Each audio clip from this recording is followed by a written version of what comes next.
మీరు ధ్యానం చేస్తున్నారా? అయితే ఒక నిజం తెలుసుకోండి.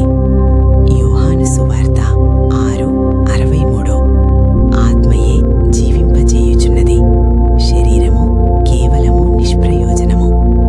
ఈ ఆత్మ ఒక వాహనం మాత్రమే, మనసు మనిషి సాధనం మాత్రమే. మనము చనిపోతే ఏమవుతుంది? ఈ శరీరం మట్టిలో కలిసిపోతుంది. కాని ఆత్మ మాత్రం నశించదు. ఆత్మ ప్రయాణం చేస్తుంది, శాశ్వతమైనది, అమలమైనది. ధ్యానమంటే శరీరాన్ని మరిచిపోవడం కాదు, ఆత్మను గుర్తు చేసుకోవడం. ఈ నిజాన్ని తెలుసుకున్న రోజు నుంచే భయం తగ్గుతుంది, కోపం తగ్గుతుంది. మీ లోపల ఉన్న ఆత్మను అనుభవించండి. మీరు శరీరం కాదు, మీరు ఆత్మ.